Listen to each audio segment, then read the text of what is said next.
Welcome to the Living After Faith podcast, a podcast designed to help you as you leave religion and move forward with your life. We are the official podcast of RecoveringReligionists.com, a recovery group founded by Dr. Darrell Ray, the author of The God Virus. We welcome your feedback. You can contact us by going to livingafterfaith.com and facebook.com/livingafterfaith and follow us on Twitter at LAF with me. And now, here's today's program on Living After Faith with Rich and Deanna Joy Lyons. I'm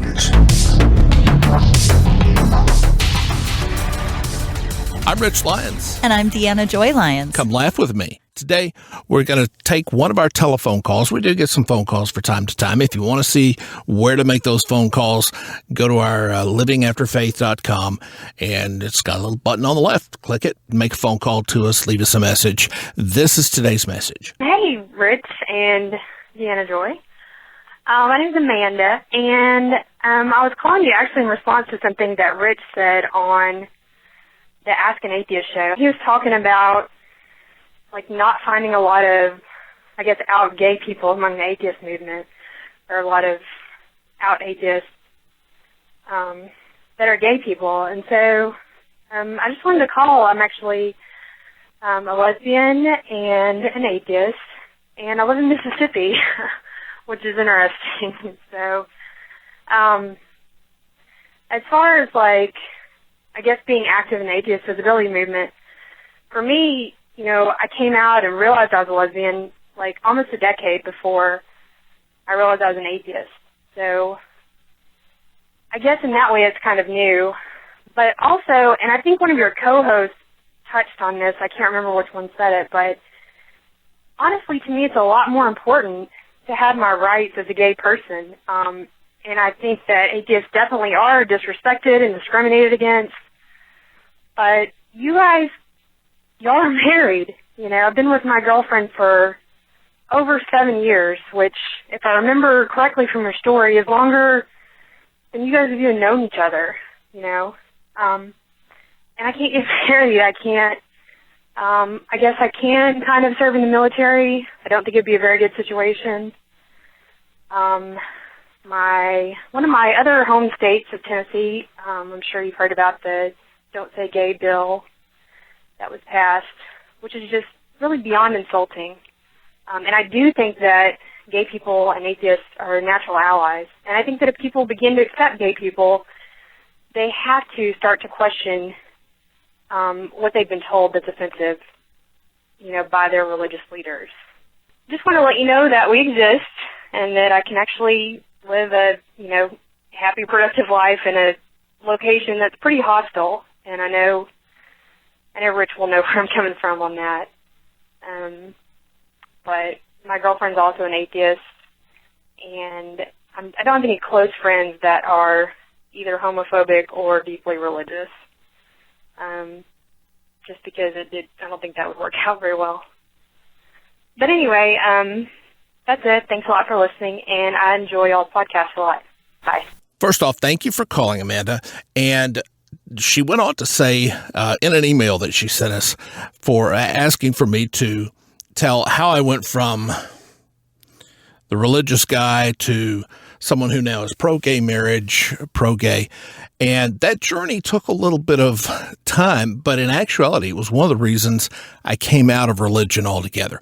It was one of the first areas I began to question the belief that I had. It was one of the places that I first started questioning church itself and saying, how can we hate? I was at a camp meeting in Lufkin, Texas. Brother Paul Mooney was giving the message, and every time he would begin to lose the congregation, every time that things would begin to fade, he would start gay bashing. If I remember correctly, he was pastor, I think, in Indianapolis, and a gay organization had sued him, if not him, his church, and he was making some kind of statement every time that, you know, his church was not a gay-friendly church, that, you know, he had the right to protect his church from gays, and would use this stick to just work people up into an absolute frenzy. And the whole center of the message was, we're so excited that gay people are going to hell. And even if you believe that, I couldn't justify that being right. It's we can't be excited over this. If people are going to hell, it had to be our mission to try to do something to help them, not to get worked up into some kind of frenetic state of being over joy and excitement that they are going to spend eternity with flames burning them forever without a moment of relief. If you're the kind of sick puppy who can get excited that anyone's going there, something's wrong with you. And I couldn't justify that place of being. And that began the process of me asking questions. That began the process of me saying, what other things are not right here? And I looked at some of those things. We had this rule that women couldn't cut their hair, and it was based on some scriptures that are in the King James, pretty vague, and you almost can consider that it really says that. But you read it in other translations, you look at the original Greek, and nothing of the sort. Essentially, just misunderstanding by people with a fourth grade education trying to read the King James Bible. I can't even read the King James Bible. The King James Bible is written at a different level. Most in newspapers and things, we tried to shoot for a 4.3 grade level for our writing, which sounds like it's awfully simple, but in reality, most people don't really read much above that. So 4.3 grade level is about the right thing you should write for. The King James was, and this is years back, over 12th grade. I mean, you're in college level reading, and nobody in America reads at that kind of a level. And besides that, it's a language we don't speak anymore anyway. A lot of those words, I swear, are made up. I used to have a list of King Jamesisms, things that I knew people, and this is when I was advocating no more King James, that we should use other translations. And anytime I would encounter somebody, I would pull out this list and just give them a quiz right off the bat and start throwing things at them, and would find out that, wow, out of 28 things on my list, you failed all 28. And there's a quote in the King James where, I believe it's in Acts, that says, understandest thou what thou readest? And I would ask them that question in the King James, because obviously you don't. If I can find 28 things put on a piece of paper and you don't have a clue what any of them mean, how many things there are there that you don't understand? The King James Bible is just twisted in so many ways. And I began to go through the King James Bible and find all this stuff that was junk. And then I began to go through real life translations and realize just a whole bunch of what Pentecost said, the Bible doesn't say in any translation. Not King James, not any translation. And a lot of those things at that time were women can't wear makeup, no one can wear jewelry, women have to always wear dresses, men can't wear dresses or kilts, women always have to have every inch of flesh covered, long sleeves, high necks, low skirts, men couldn't wear short pants or short sleeves. All of these rules had no foundation. It was all a bunch of junk. As I began to do that, I began to change the way I believed about Pentecost. And after I left Pentecost, when I received the Right Buddha Fellowship, I tried the best I could for probably a little over a year after that to remain Christian of some sort. But the further along I got, the more I realized I can't make so much of the claims of Christianity equal out with where I am. And I finally had to put on the table, maybe there's not a God after all. And when I put that on the table and could honestly address it, I made the crossover into atheism. So the question is, how did I come from being a conservative, religious right, hellfire and brimstone preacher to someone who's pro-gay marriage, pro-equal rights across the board? Pro-gay sex even. Pro-gay everything. Exactly. I'm totally pro-gay. I love the Sisters of Perpetual Indulgence.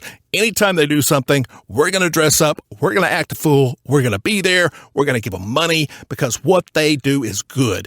They do gay sex education, they provide safe sex, they do outreaches to people with AIDS. There are a ton of things that they do, and all of them are good, and we're going to support them anywhere we can. You say, how on earth did I get there? It's very easy. Once you realize the only prohibition, and the whole gay thing is what stirred my curiosity, which what kind of kicked me over the edge, which made me literally sick to my stomach that I was a member of this organization. Once you take yourself back and look at the reason that hatred is out there, and you realize I can't go along with that reason anymore. It's easy to let go of the hatred. There's no justification. Yeah, the hatred is easy to let go of. In religion, I had a lot of problems letting go of a lot of things. Hatred's not one of them. I was not a good hater to start with. So how on earth did I get there? It was a natural path. It was a natural progression from, wow, do our people really hate these people that bad? Do we understand how badly we're missing the will of God? Because God certainly doesn't want to just torture them forever and ever. So from there, I've reached a place that I have gay friends. Oh, my goodness. Oh, no. Yeah. I mean, I can even say it here because I'm talking to people who, I probably would not be nearly as straight as I think I am if I had not been raised in an environment that was so anti-gay. I was raised in an environment where from day one, you're taught that that's gross, sick, ooh. And there are a lot of things in life that I find similar with gay men. And if you do have great shoes, darling. Thank you. And lots of them. Yes, I have more shoes than Deanna does. By like tenfold. And the closet that we're in is actually my closet. It's filled with his clothes. I have a standard little open one door, and there's my clothes, but he's got a closet triple my size filled with stuff. But enough with the silly stereotypes. Yeah. I probably would be in the same shoes that you're in, and I'm openly bisexual. And that's something I haven't actually been able to say for a lot of my life. You guys probably remember when me and Candace were talking on that episode about the Vineyard Church and how I was so terrified they were going to find out. And it's something I haven't been able to say very often, but I love women and I love men. And there is nothing wrong with that. But there's a lot of people in this world that are not going to accept that. They'll say the love I have for men is natural and godly and blah, blah, blah. But the love I have for women, that's the devil trying to tempt me. Oh, which is Satan, so absurd. You dirty, dirty bastard, you. Another one of the things that she mentioned is she would rather have her gay rights than atheist rights. And I understand where she's going with that, but I don't think it's an either or. I think we're a natural partnership. And the atheist community that I'm aware of is all staunchly in favor of gay rights. So I don't think it's an either or. All the other atheists I know recognize that the only reason to hate on being gay is because it's a typical part of American Christian culture and, of other religions as well. But, where we're at, very, very anti-gay in all of the Christian denominations except for just a bare handful. The natural line here is the only argument I can see against gay rights, against gay marriage, against the LGBT community in complete is from a religious perspective. I eschew all religion. So because of that, I can have no foundation to be against it. So what I see is a persecuted people, persecuted simply for the sake of mythology. And I just can't tolerate that. I'm a tolerant person, but to persecute people, to say you can't marry someone, to say you can't love someone, to say you can't be involved with someone simply because of my mythology, I just can't remain silent. Yep. And there's no competition if, you want to think of it as a who's more persecuted competition. No question about it. Gay people can't be open in many, many parts of this country, but they also can't marry. They up until just very recently, they couldn't serve in the military, and that's still not all the way through yet. So I'm going to retain a little bit of skepticism as to how that all is going to be implemented. There are people who, because they are perceived to be gay, are bullied, beaten, killed every day. And this is not any kind of competition with atheists. Atheists, we often can hide ourselves, and we often do. Yeah. When I'm going to mention the word atheism or mention not being a believer of some kind, where there's that little niggle inside your head, no matter how confident you are of your beliefs, you're like, am I going to get into another argument? Right. Am I going to get a bunch of bull crap? But I can choose not to reveal that part of myself. Who you are, who you love, who you're in a relationship with, you can't hide that. And, Amanda's right. She's been with her girlfriend 7 years. 5 years longer than I've even known you, darling. I mean, and I love you. I love being married to you. And I feel so, so fortunate that I could be married to you. And I want Amanda and her girlfriend to be able to have the same thing. Absolutely. I am 100% on board with that. And because I absolutely believe that is a right that everyone should enjoy. The privilege, the honor of marrying the person they love. One of the biggest sources of joy and companionship, and one of the greatest pleasures of my life. And I don't see where there's any reason anyone should be denied those things. It's nothing but good for all. There's no negative to having everybody be able to marry who they love. Another thing she mentioned is the Don't Say Gay bill. Glad to say that got shot down. We are so excited for that. But these good victories that we have with Don't Ask, Don't Tell, New York marriage equality, this does not mean that the fight is over. In fact, it's just ramping up. It is just ramping up. Absolutely. This doesn't mean that we all can sit on our butts and go, well, everything's all better now. It's cool. No, we have to keep talking to people, keep donating our time and money to organizations that fight for equality. We've got to keep making It Gets Better project videos. And speaking of, actually, Greta Christina was just in town in Seattle here. She came and spoke to the Seattle Atheists. And I hope somebody was video recording it, so I'm sure they'll put it up on the web. We'll try and find the link in the file and let you guys see it. But she spoke about diversity in the atheist movement and how to get more people involved and how to support people. Because in general, this is a very white, middle class, male environment. Right. And a white sausage fest, as one person called it. I believe that's the word, right? And, that's something that we here on Living After Faith have been wanting to make sure that we support. Right. And speaking of, we do not have anybody that we've interviewed from the gay community, and we need people of all backgrounds. We don't have anybody who is transgendered who has told their story. So everybody kind of think of who you know, people of color, people of different orientations, etc. Please get a hold of us. We want to tell everybody's story, because the more we all know about each other, the more people we know of all different kinds, the more diversity there is in the movement just naturally. Because you can't hate on gay people if you have gay friends. That's actually one of the number one factors cited by people when they change their minds about gay rights. Well, that goes for everything and everybody. And that had a very important impact on me. Relationships with two gay men specifically at work. One of them, when I had an issue in life where I lost everything I owned, literally took me through his home and said, "Do you have a recliner, Rich?"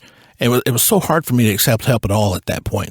I would just freeze and would say, "Of course you don't have a recliner. You don't have anything. Do you want the blue one or the brown one?" And went through the whole house, the coffee pot, the recliner we still have, so much. At that point, I had nothing. He made several trips with his SUV to my new apartment that was bone bare nothing. I literally had a few sets of clothes I bought and still in the Fred Meyer plastic bags when he did this. Another man is just one who I came greatly to respect and love as an incredible journalist, and watching his life, reading his blog, hearing the story of how he and his partner, now husbands, fell in love together. It added a part that was missing, because from the perspective I was in, I couldn't see romance from a gay perspective. And his blogging brought me to the place that I could see that. So I totally understand. If you know an atheist and he's a good guy, you can't hate all atheists. If you know these two guys from my work, you can't hate gay people, because they're just awesome, standing tall, strong men who would do anything, and two of the kindest men I know. So you just can't hate on them as a classification, and I think that's so valuable. Absolutely. So I think we should move to our next, sort of the other bit of inspiration for us to talk about this morning. What happened yesterday is that it was announced that Howard Schultz was going to be speaking at this mega church summit. It's called Willow Creek Global Leadership Summit. And this church is known for being a big old anti-gay mega church. Right. And they used to have an affiliation with Exodus International. They dissolved that a couple of years ago, but their teachings are still not accepting of gay people. And we found out that Howard Schultz had decided not to speak because of this. And you'll hear the pastor. We've got a video of him speaking at the summit and explaining why Howard Schultz isn't going to be there. We'll give you a link to the whole video. We pulled a couple of clips of it that we want to play for you. Number one, this lovely church is so welcoming. He points out that every floor mat in front of every door at their entire campus has one word on it. Welcome. As though that changes anything. Yeah, right. How many times have you seen a welcome? I mean, good gracious. I know people who are members of the Klan that had a welcome mat out in front of their house. If you think that means everyone's welcome, you're absolutely out of your freaking mind. Now, those of you who came from very fundamentalist and very Bible-based, I guess we would call it, churches, you guys will recognize the language that this guy uses in his speech, and just a couple of clips that we're going to use. Let's play the first. Let's let the man make his point. They are not anti-gay. Jim Mayato and I spent 45 minutes in a very constructive conversation with the senior leaders at Starbucks, explaining to them in no uncertain terms that Willow is not anti-gay. There you heard it, his own mouth. Now, in no uncertain terms. No uncertain. They are not anti-gay. So obviously Howard Schultz and they are so persecuted because Howard Schultz didn't come because of this horrible thing. But let's hear what they say their definition of not anti-gay is. Again, this is Bill Hybels, the Grand Poobah of Willow Creek, somewhere in Illinois, giving his explanation of what it means to not be anti-gay. Just ask the hundreds of people with same-sex attraction who attend our church every week. Okay, notice right there, he didn't say gay members who come, but he said people with same-sex attraction. That's a code word. That is. Those of you who come from this background, you know what words like same-sex attraction means. It means that they're still anti-being gay. They're praying the gay away. Now, he even goes further to explain that. I just wanted to jump in and point out, you just heard a code word. Here's how he finishes that sentence. Now, what is true is that we challenge homosexuals and heterosexuals to live out the sexual ethics taught in the scriptures, which encourages full sexual expression between a man and a woman in the context of marriage and prescribes sexual abstinence and purity for everybody else.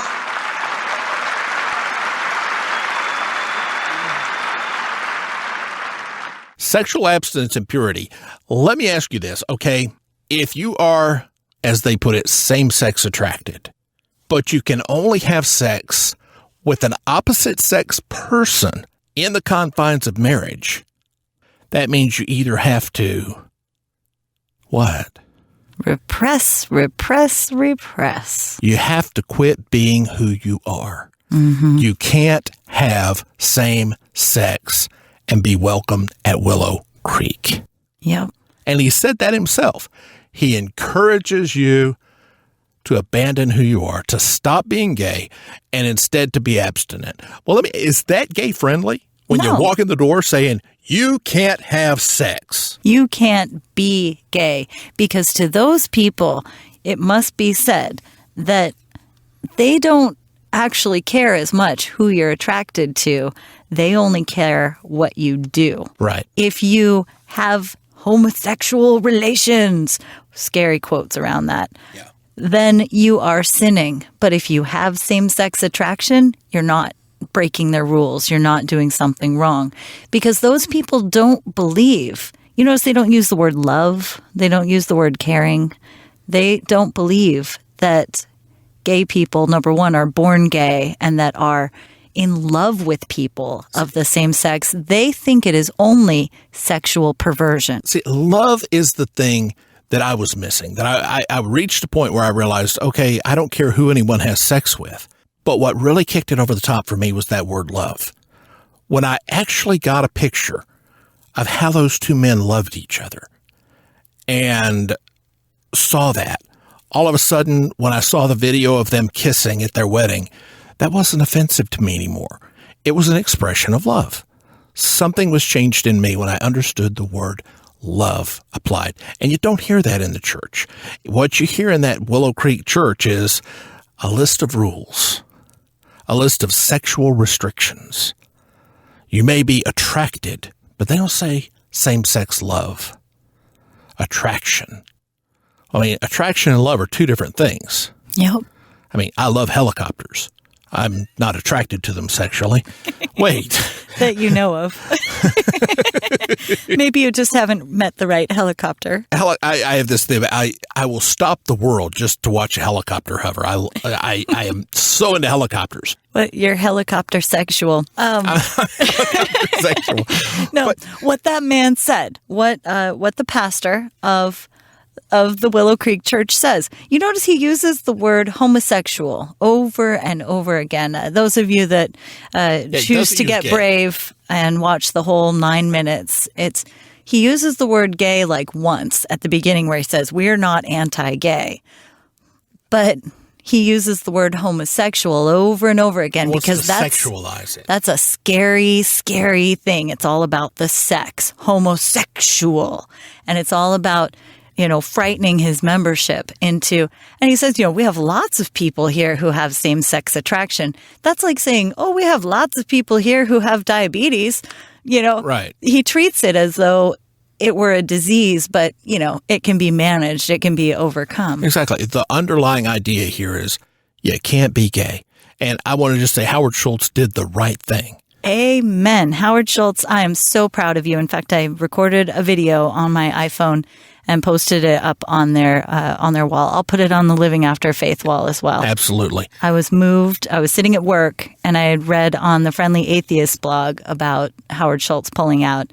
And the first thing I found on Starbucks' wall was a video response, and it was this woman who posted the Pastor Bill Hybels response, his speech, the Grand Poobah speech, the one that we have clips of.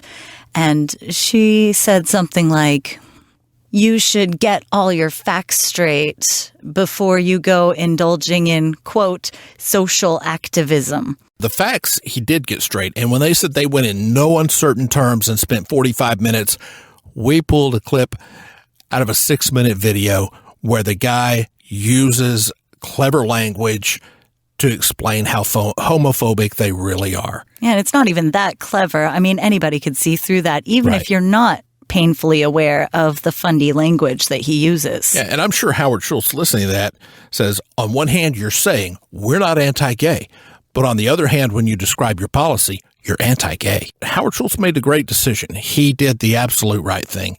And I think when we finish this podcast, we should walk up to the Starbucks right up here, and I will buy you a Starbucks. Okay, I would love that. Anything you want.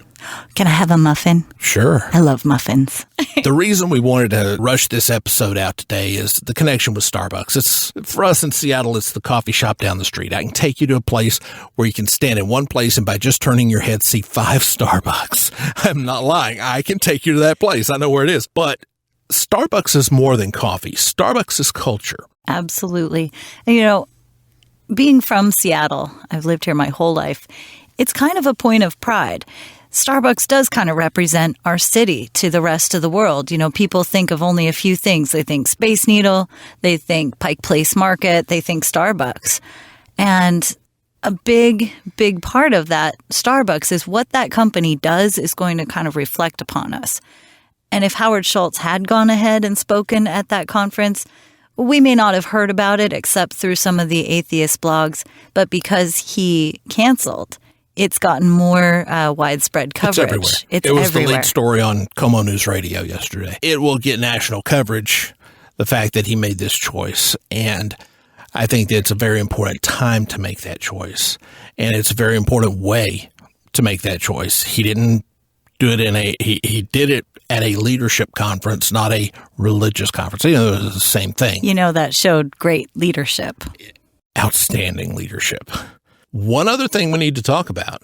We got a book we need to give away. Oh, that's true. We do. We got a email from Penn Jillette's folks. He's got a new book coming out August 16th. And if you've looked at our Facebook wall, you've seen a copy of it. We got a pre-release copy, and we want to give that away. We got to come up with a way to give that away. Why don't we have people go to our livingafterfaith.com on the left-hand side and give us a call. Call us on your Skype. Call us on whatever you want to do to call it's a Google Talk. You can use that to either call anonymously without your phone number being revealed, or, you can just call us on the telephone number 252-32-LIONS or 252-325-9667. Or if you use the widget on our website, it will basically call you. And then anyways, it's a voicemail line. So you can leave us a message. The limit is 2 minutes, so try not to talk for too long. Just give us a call and tell us what's on your mind. Tell us how you came out. Tell us anything, and we're going to go through and listen to those messages. And on August 16th, we'll choose somebody, and we'll give you a call back and get the address where we can send you the book. Yeah, okay. So I guess you better leave us an email address or a physical address or a phone number. Some way to contact you. Some way to get a hold of you. Leave us some way to get a hold of you, and we'll contact you. And any of the recorded messages, we will use them if we can, like we did Amanda's message here, so that other people can listen and feel that connection with you. But it's something we kind of want to do, kind of get things a little more interactive. Yeah, we'd love to hear from you. Even if you just want to call us and say, your show sucks and this is why, we'll take it. I mean, heck, a little constructive criticism. Santa Claus will never visit you again. Constructive criticism is never a bad thing. Yeah, just remember the Santa thing. My darling's a little vindictive sometimes. Don't listen to him. I have a direct line to Santa Claus. Yes, he does. I'm Rich Lyons. And I'm Deanna Joy Lyons. Come laugh with us. Hee hee hee.